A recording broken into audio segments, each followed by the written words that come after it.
So hey everyone, this is me Ekta Mishra.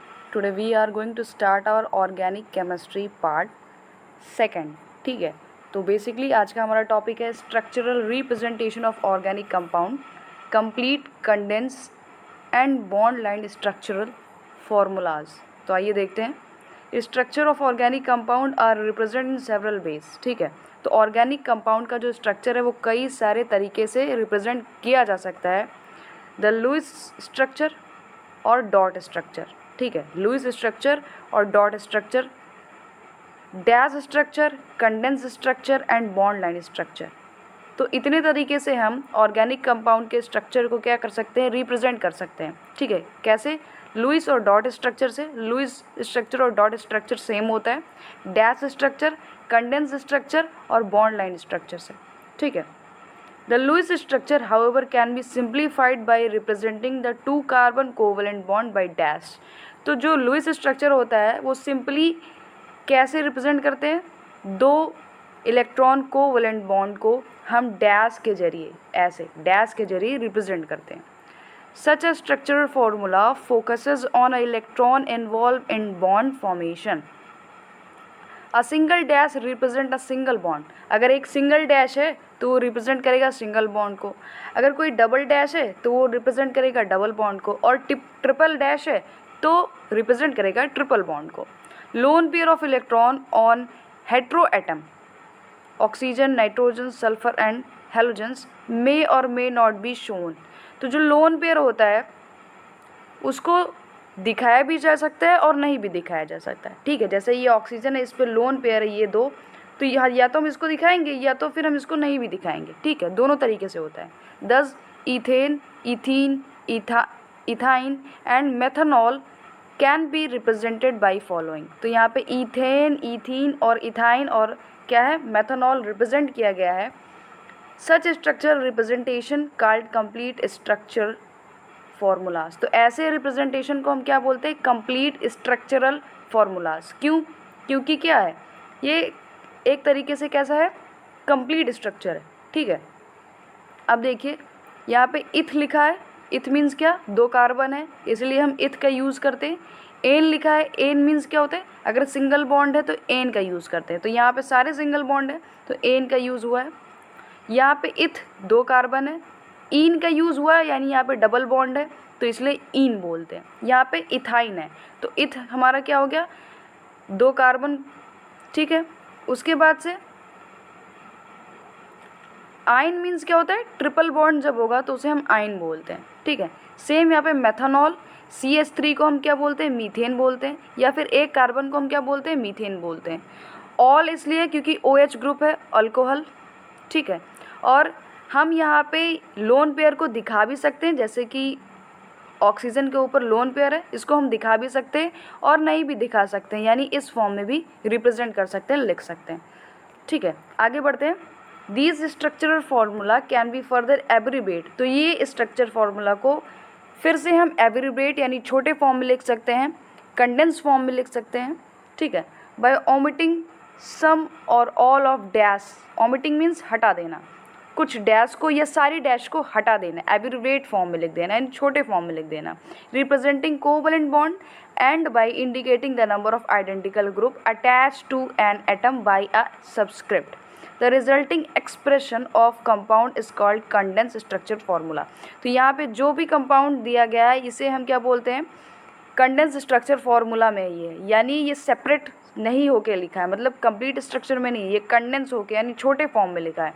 ठीक है, same चीज़ लिखी हुई है बट इसको छोटे फॉर्म में कंडेंस करके लिख दिया गया है. जैसे कि अब इसी चीज़ को हम अगर लिखेंगे, ओपन करके लिखेंगे, खोल के लिखेंगे तो क्या हो जाएगा, दो कार्बन हमारा हो जाएगा, यहाँ पे CH3 है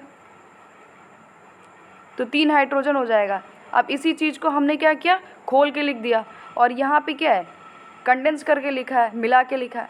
ऐसे ही यहाँ इथीन का भी है, डबल बॉन्ड है, यहाँ पे इथाइन है, ट्रिपल बॉन्ड है, यहाँ पे मेथनॉल अभी आपको बताया. ठीक है, तो ये क्या हो गया, कंडेंस फॉर्म में हो गया, यानी छोटे फॉर्म में लिख गया. Similarly CH3, CH2, CH2, CH2, CH2, CH2, CH2 and CH3 can be further condense. इसको हम फर्दर कंडेंस कर सकते हैं कैसे, CH3, CH2 ब्रैकेट लगा के 6 लिखा है और CH3 क्यों, अब देख लेते हैं। देखो CH3 यहाँ पे लिखा है, CH3 लिख दो। कितने CH2 हैं, 1 2 3 4 5 6 CH2 हैं। CH2 सिंपल लिखो, ब्रैकेट लगा के 6 लिख दो, फिर क्या आता है CH3, इधर CH3 लिख दो। तो ये हमारा बेसिकली क्या होगा, ये हमारा हो गया कंडेंस फॉर्म में, और ये हमारा क्या हो गया, एक कंप्लीट फॉर्म में हो गया। ठीक है, अगर हम बॉन्ड भी इसमें दिखाते CH3 के बीच में और CH2 के बीच में हम बॉन्ड भी दिखाते इधर इधर, तो क्या हो जाता है, ये और ज़्यादा क्या हो जाता, एक कंप्लीट फॉर्म में हो जाता। ठीक है, आगे बढ़ते हैं। For further simplification organic chemists use another way of representing the structure in which only the line are use. अब इसको भी मतलब बहुत लेज़ी थे ना हम लोग, जो भी केमिस्ट थे वो बहुत लेज़ी थे, तो पहले उन्होंने क्या किया, पहले सारे चीज़ों को खोल के लिखना स्टार्ट किया, मतलब कंप्लीट स्ट्रक्चर में, फिर कंडेंस स्ट्रक्चर में स्टार्ट किया छोटे फॉर्म में, जैसे कि ये लिखा है आपका। फिर उन्होंने क्या किया, फिर इनको और आलस आया तो उन्होंने बॉन्ड लाइन स्ट्रक्चर दे दिया। बॉन्ड लाइन स्ट्रक्चर यानी ये क्या करेंगे, केवल जो कोई एटम होगा उसे दिखाएंगे, कार्बन और हाइड्रोजन को ये नहीं दिखाएंगे। ठीक है, कार्बन और हाइड्रोजन को ये सिंपली बॉन्ड के फॉर्म में, जिगजैग फैशन के फॉर्म में लिखेंगे। तो आइए देख लेते हैं। In this bond line structure representation of organic compound carbon and hydrogen atom are not shown. ठीक है, तो जो बॉन्ड लाइन स्ट्रक्चर होता है उसमें कार्बन और हाइड्रोजन बॉन्ड नहीं दिखाए जाते हैं। And the line representing carbon carbon bond are drawn in zigzag fashion. और जो बॉन्ड या फिर जो लाइन कार्बन कार्बन बॉन्ड को रिप्रेजेंट करता है वो कैसे होता है, जिगजैग फैशन में होता है। जिगजैग फैशन मीन्स ऐसे फैशन को हम जिगजैग फैशन बोलते हैं। ठीक है, the only atom specifically written are oxygen chlorine nitrogen. ठीक है, ओनली एटम मतलब कार्बन और हाइड्रोजन के छोड़ के ऑक्सीजन होगा, क्लोरीन होगा, नाइट्रोजन होगा, इन सब चीज़ों को हम क्या करेंगे, लिखेंगे। The terminal denote methyl group. अब जो टर्मिनल होता है वो मिथाइल ग्रुप को डिनोट करता है, जैसे कि यहाँ पे जो टर्मिनल है मिथाइल ग्रुप को डिनोट कर रहा है, इधर मिथाइल ग्रुप, इधर मिथाइल ग्रुप। अगर यहाँ पे लगा होता इधर भी मिथाइल ग्रुप होता। ठीक है, तो जो टर्मिनल हैं वो कैसे आपको दिखेंगे, कहाँ क्या दिखेंगे, वहाँ पे मिथाइल ग्रुप अटैच होगा। ठीक है, unless indicate otherwise by the functional group while the line junction denote carbon atom. अब जो लाइन जंक्शन है यानी ऐसे ऐसे है, यहाँ पे कार्बन होगा, यहाँ पे कार्बन होगा, तो वो क्या डिनोट करता है, कार्बन को। ठीक है, number of hydrogen required to satisfy the valency of the carbon atoms. अब आइए एग्जाम्पल देख लेते हैं, ये सारी चीज़ें आपको यहाँ पे लिखा हुआ है। जैसे कि ये आपका CH3 CH2 CH2 ये आपका एग्जाम्पल दिया गया है। ठीक है, तो ये आपका क्या हो गया, आप इसको ऐसे भी लिख सकते हैं, ऐसे भी लिख सकते हैं। ठीक है, तो देख लो यहाँ पे CH3 लिखा है, टर्मिनल आपका CH3 होता है, अभी आपको बताया। उसके बाद से CH2 CH2 यहाँ पे CH लिखा है, तो CH से क्या अटैच है, CH3, तो यहाँ पे CH से क्या अटैच कर दिया, CH3 को अटैच कर दिया। इधर आपका CH3 था तो इधर आपका CH3 हो गया, इधर आपका CH3 था यहाँ पे भी हो गया, बाकी CH2 हो गए।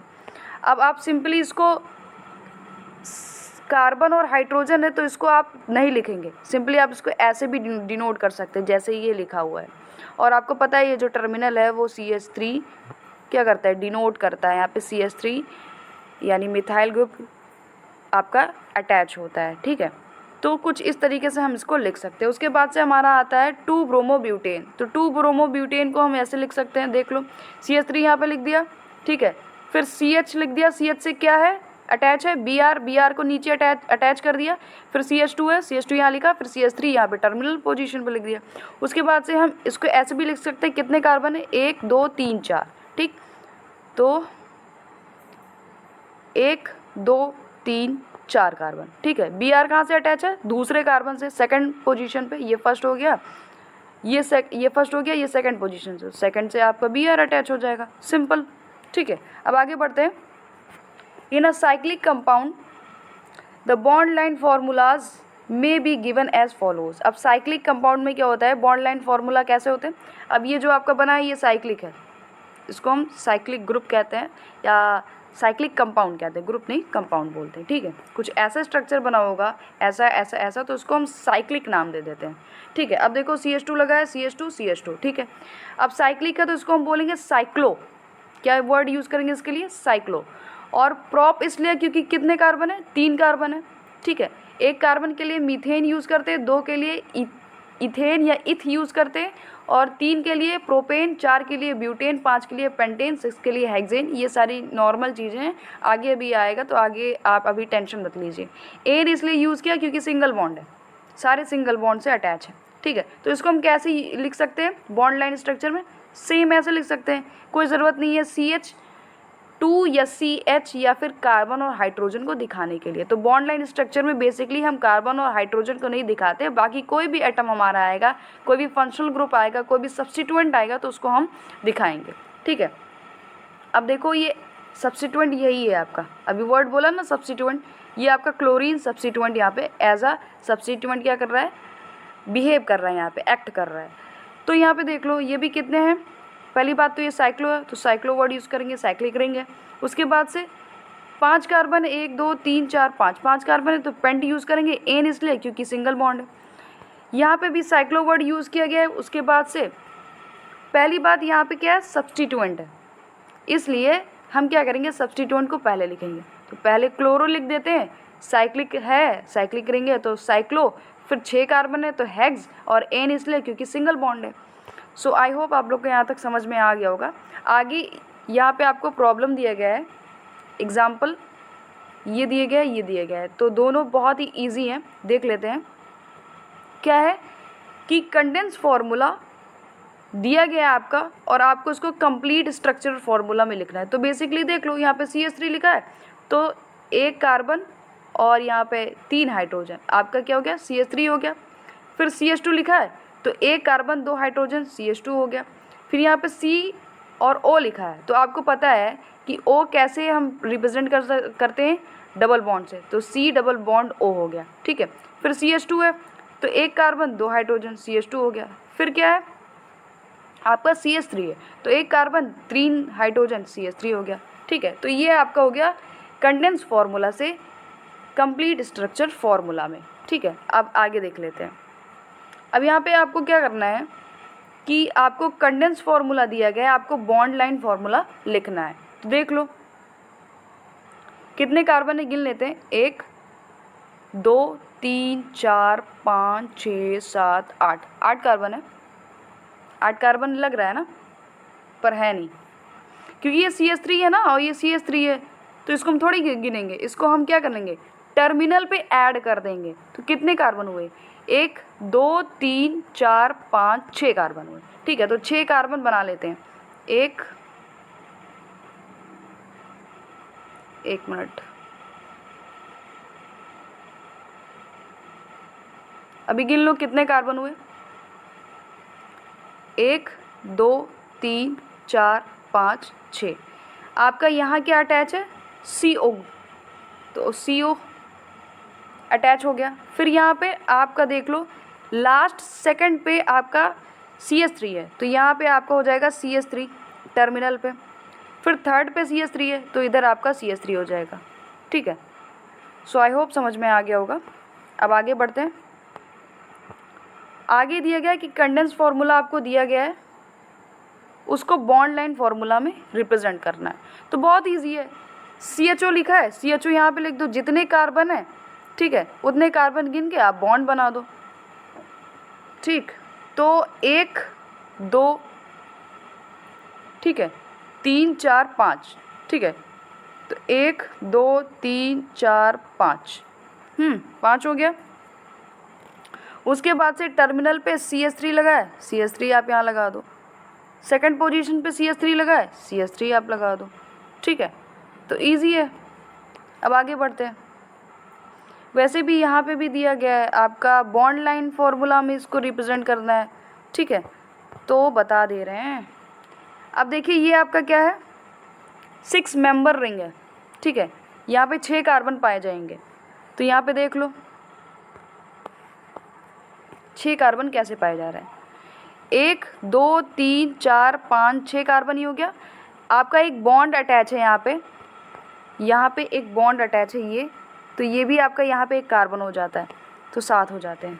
ठीक है, फिर 2 हाइड्रोजन इधर जुड़ेंगे, 2 इधर 2 इधर 2 इधर 2 इधर, यहाँ से एक हाइड्रोजन ऐड होगा और यहाँ पे CH3 ऐड होगा, यहाँ पे CH3 ऐड होगा, यहाँ से एक हाइड्रोजन अटैच होगा।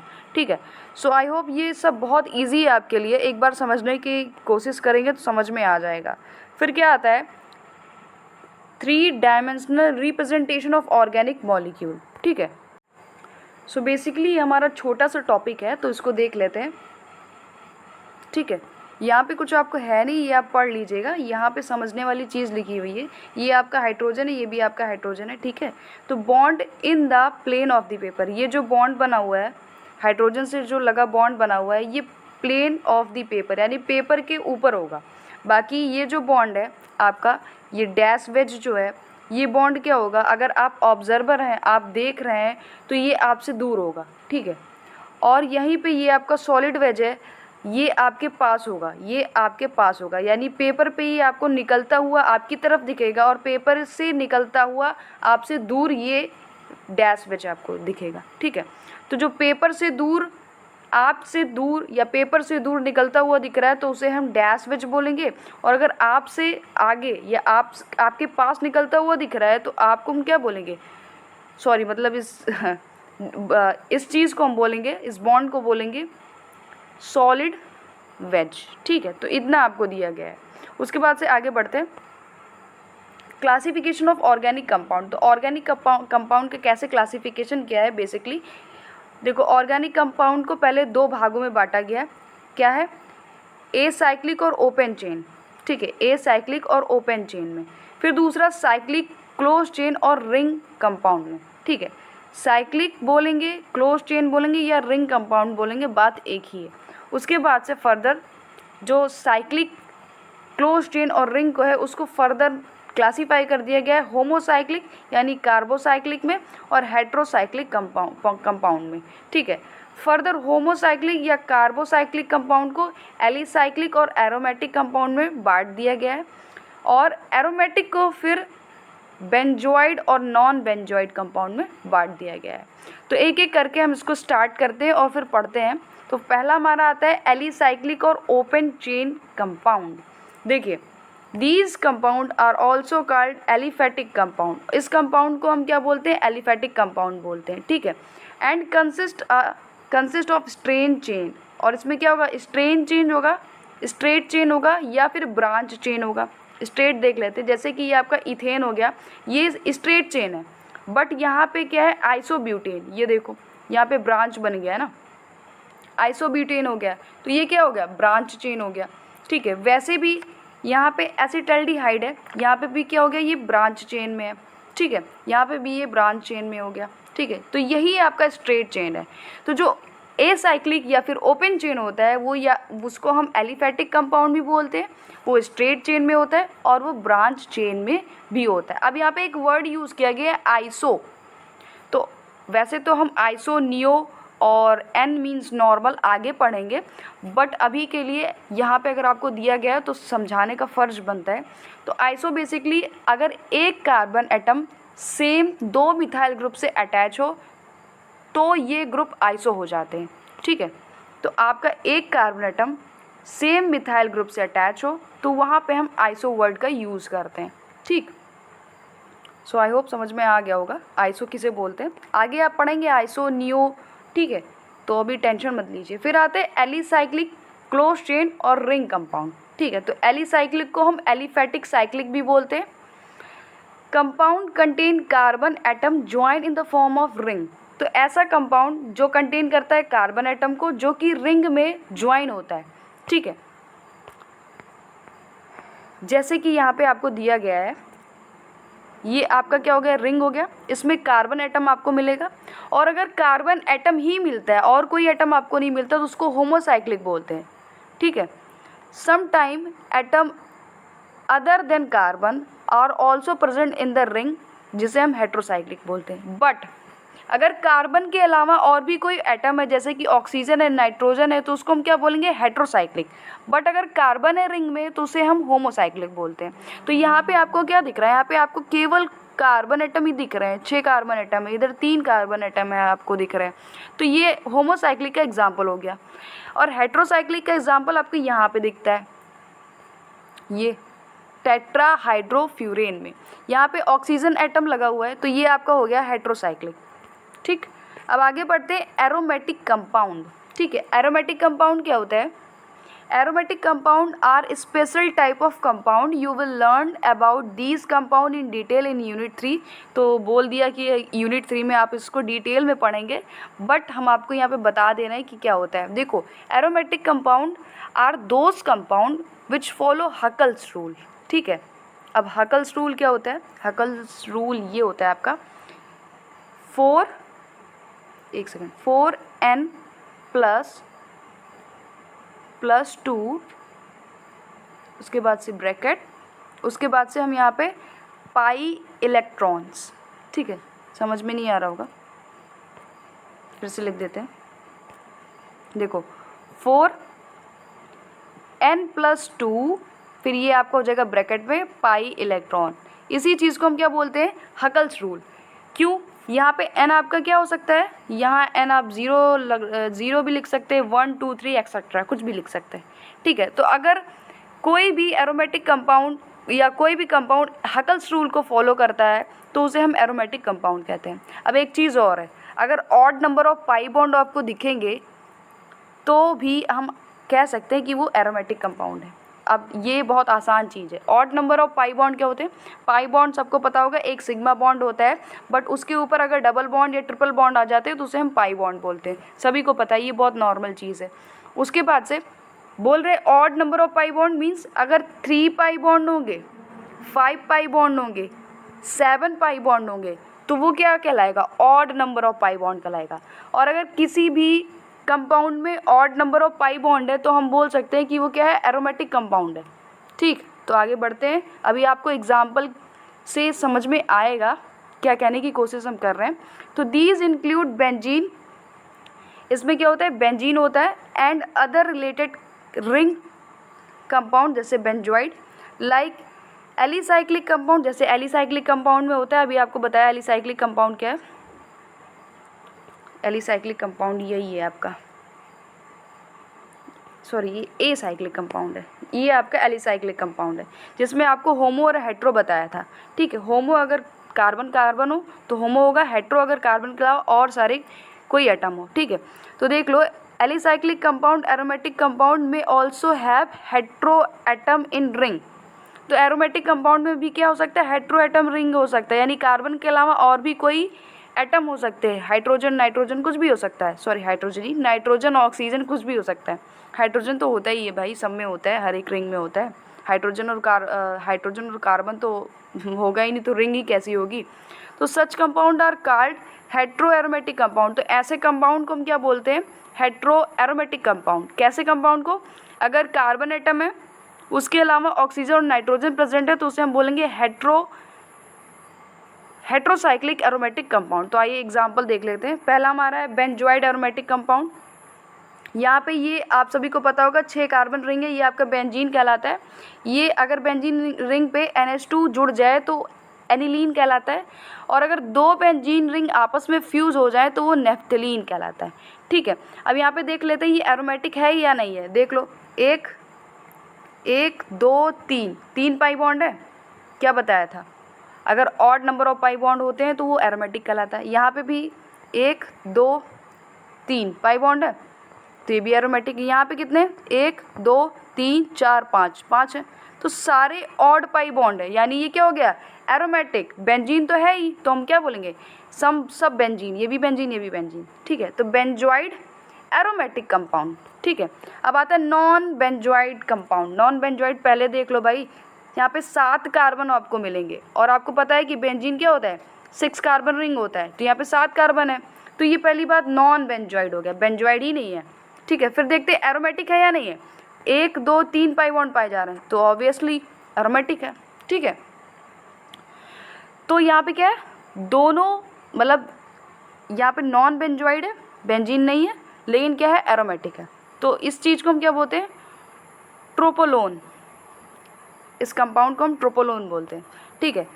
तो आगे हमारा आता है हेट्रोसाइक्लिक एरोमेटिक कंपाउंड। अब हेट्रोसाइक्लिक क्या था, अभी आपको बताया, होमोसाइक्लिक बताया कि अगर कार्बन ही प्रेजेंट होंगे तो होमोसाइक्लिक बोलेंगे, लेकिन अगर कार्बन के अलावा और भी कोई आइटम प्रेजेंट होगा जैसे ऑक्सीजन, नाइट्रोजन, सल्फर, तो क्या होगा, हेट्रोसाइक्लिक एरोमेटिक कंपाउंड होगा। तो यहाँ पे फ्यूरेन है, ठीक है, फ्यूरेन है यहाँ पे, और यहाँ पे ऑक्सीजन जुड़ा हुआ है, तो ये फ्यूरेन है, ये क्या हो गया, हेट्रोसाइक्लिक एरोमेटिक कंपाउंड है। यहाँ पे सल्फर है, तो ये भी क्या हो गया, हेट्रोसाइक्लिक एरोमेटिक कंपाउंड। यहाँ पे एन लगा हुआ है, तो इसे हम बोलते हैं पिरिडीन, ठीक है। ये भी क्या है, हेट्रोसाइक्लिक हेट्रोसाइक्लिक एरोमेटिक कंपाउंड है, ठीक है। Organic compound can also be classified on the basis of functional group. अब जो ऑर्गेनिक कंपाउंड है आपका, वो क्लासीफाई किया गया है किस बेसिस पे, फंक्शनल ग्रुप के, इनटू किस में, फैमिलीज और होमोलोगस सीरीज में, ठीक है। तो organic compound can also be classified on the basis of functional group into families और होमोलोगस सीरीज। तो आगे हमारा टॉपिक आता है फंक्शनल ग्रुप बेसिकली क्या होता है, तो देख लेते हैं। The functional group may be defined as an atom or group of atom join in a specific manner which is responsible for the characteristics chemical property of the organic compound। फिर हमारे कुछ एग्जाम्पल आ जाते हैं, ठीक है। तो basically functional group क्या होते हैं, ऐसे ग्रुप ऑफ एटम जो कुछ ना कुछ केमिकल प्रॉपर्टी ऐड करेंगे पर्टिकुलर कंपाउंड में, ठीक है। जैसे कोई भी कंपाउंड है, उस पर अगर CHO ग्रुप लग जाता है, एल्डिहाइड लग जाता है, OH लग जाता है, हाइड्रोक्सिल ग्रुप लग जाता है, तो क्या होता है, उस कंपाउंड की केमिकल प्रॉपर्टी क्या हो जाती है, कुछ ना कुछ हो जाती है, मतलब चेंज हो जाती है, ठीक है। तो ऐसे ग्रुप ऑफ एटम जो कुछ ना कुछ केमिकल प्रॉपर्टी ऐड करेंगे किसी पर्टिकुलर एटम में, ठीक है। तो जैसे कि OH क्या रिप्रेजेंट करता है, अल्कोहल को, CHO की क्या रिप्रेजेंट करता है, एल्डिहाइड फंक्शनल ग्रुप को, COOH क्या रिप्रेजेंट करता है, एसिड को, ठीक है। ऐसे ही यहाँ पे एग्जाम्पल आपको दिया है हाइड्रोक्सिल ग्रुप का, एल्डिहाइड ग्रुप का, कार्बोक्सिल ग्रुप का, जिसे COOH बोलते हैं, ठीक है। तो बेसिकली आपको समझ में आ गया फंक्शनल ग्रुप क्या होता है। किसी भी कंपाउंड में अगर फंक्शनल ग्रुप जुड़ जाएगा तो उसकी कुछ ना कुछ केमिकल प्रॉपर्टी क्या हो जाएगी, एड अप हो जाएगी, ठीक है। उसकी केमिकल प्रॉपर्टी क्या हो जाएगी, चेंज हो जाएगी, ठीक है। अब होमोलोगस सीरीज क्या होता है, ये भी लगे हाथ देख लेते हैं। फिर अपन क्या स्टार्ट करेंगे, IUPAC नॉमेनक्लेचर अगले वीडियो में पार्ट 3 में स्टार्ट करेंगे, ठीक है।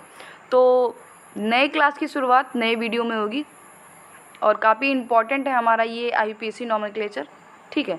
पॉइंट ऑफ व्यू अगर देखा जाए तो बोर्ड के भी, वैसे 11th में कोई बोर्ड नहीं होता, ठीक है, फिर भी, और देखा जाए तो हमारा नीट के पर्पज़ से भी क्या है, बहुत इंपॉर्टेंट है IUPAC नॉमेनक्लेचर करना। बहुत सारे बच्चे को IUPAC नहीं आता है तो उनका कोई भी सवाल बन नहीं पाता है, ठीक है। तो वो आना बहुत ज़रूरी है, ठीक है। तो होमोलोगस सीरीज़ क्या होता है देख लेते हैं। A group of series of organic compound each containing a characteristics functional group form a homologous series and the member of the series are called homologous. The member of homologous series can be represented by general molecular formula and the successive member differ from each other in a molecular formula of CH2 unit. तो क्या होता है homologous series, आपको एक example के साथ बताते हैं। देखो जैसे कोई वंश बढ़ता है, कोई जनरेशन बढ़ता है, वैसे ही यहाँ पे क्या होते हैं, नंबर ऑफ कार्बन एटम भी बढ़ते जाते हैं। तो आपको एग्जाम्पल से समझाते हैं, ऐसे आपको समझ में नहीं आएगा कि हम कहना क्या चाह रहे हैं। तो देख लो भाई, एक अल्कोहल लेते हैं, पीने के लिए नहीं लेना है बच्चों, समझने के लिए अल्कोहल लेना है, ठीक है। इसका क्या हो जाएगा, general formula CnH2n+1 and OH, ये जनरल फार्मूला हो गया। उसके बाद से CH3 है, उससे अटैच OH है, एग्जाम्पल ले रहे हैं, CH2 है, H5, OH अटैच है, H7, OH अटैच है। तो यहाँ पे देख लो भाई, एक कार्बन है, यहाँ पे भी 2 कार्बन, यहाँ पे 3 कार्बन है। अब आपको पता करना है डिफरेंस कितने का है, डिफरेंस कितने का है। तो यहाँ पे आप देख लो, यहाँ पे 1 कार्बन है, यहाँ पे 2 कार्बन है, डिफरेंस कितने का, 1 कार्बन का। यहाँ पे 2 हाइड्रोजन है, यहाँ पे 5 है, डिफरेंस कितने का, 1 कार्बन 2 हाइड्रोजन का। ठीक है, इधर देख लो, 2 हाइड्रोजन 1 कार्बन, तो 1 कार्बन 2 कार्बन और 3 कार्बन। यहाँ पे हाइड्रोजन 5 है, यहाँ पे हाइड्रोजन 7 है, तो यहाँ पे कितने का, CH2 का। तो कितने का डिफरेंस आया, बेसिकली CH2 का डिफरेंस आया। ठीक है, तो यहाँ पे OH लगा है, यानी फंक्शनल ग्रुप आपका सेम है, सेम जनरल फार्मूला, ये आपका जनरल फार्मूला है, और ये आपका क्या है, CH2 ग्रुप भी आपका सेम है। तो क्या चीज़ सेम हुआ, आपका CH2 ग्रुप सेम हुआ, आपका फंक्शनल ग्रुप सेम हुआ, आपका जनरल फार्मूला सेम हुआ, आपका केमिकल प्रॉपर्टी सेम हुई, बट आपकी जो फिज़िकल प्रॉपर्टी होती है वो चेंज हो जाती है। ठीक है, आपका जनरल फार्मूला सेम होता है, आपका जो ये फंक्शनल ग्रुप है वो सेम होता है, CH2 ग्रुप सेम होता है, केमिकल प्रॉपर्टी यहाँ तक भी सेम हो जाती है, बट आपकी जो फिज़िकल प्रॉपर्टी है वो बिल्कुल चेंज हो जाती है। फिज़िकल प्रॉपर्टी बिकॉज जैसे जैसे मास बढ़ेगा, मेल्टिंग पॉइंट आपका क्या होगा, बॉइलिंग पॉइंट आपका क्या होगा, डेंसिटी में क्या होगा आपका, बढ़ेगा, ये भी बढ़ेगा, डेंसिटी में फ़र्क आएगा। ठीक है, तो density will keep on increasing. ठीक है, तो आई थिंक आप लोग को समझ में आ गया होगा। अब होमोलोगस सीरीज़ में क्या होता है, आपको बेसिकली बता दे रहे हैं कि डिफ़र होगा आपका CH2 ग्रुप, CH2 आपका ग्रुप डिफ़र होगा सब में, और सेम होगा फंक्शनल ग्रुप। ठीक है, फंक्शनल ग्रुप आपका सेम होगा, जनरल फार्मूला आपका सेम होगा, केमिकल प्रॉपर्टी आपकी सेम होगी, लेकिन डिफरेंट होगी फिजिकल प्रॉपर्टी। ठीक है, फिजिकल प्रॉपर्टी डिफरेंट होगी। यहाँ पे आपको डिफरेंट बोला है, CH2 ग्रुप मीन्स क्या, जो अभी आपको एग्जाम्पल से बताया, हर एक के बाद CH2 आपका डिफरेंट हो जा रहा था ना, CH2 का डिफरेंस आ रहा था। ठीक है, तो वही चीज़ आपको बताई गई है। तो आई होप आप लोग को होमोलोगस जो सीरीज़ है वो समझ में आई होगी। ठीक है, there are number of homologous series of organic compound, some of these are क्या है, एल्केन से एल्काइन है, हेलो एल्केन से। ठीक है, तो ये सारी चीज़ें आपके हैं। ठीक है, एमाइंस भी है। तो आई होप आप लोग को यहाँ तक समझ में आ गया होगा। ठीक है, so please like the session, subscribe the channel and please share with your friends so that कुछ हेल्प हमको भी मिले। ठीक है, so thank you so much, पढ़ते रहिए, धन्यवाद।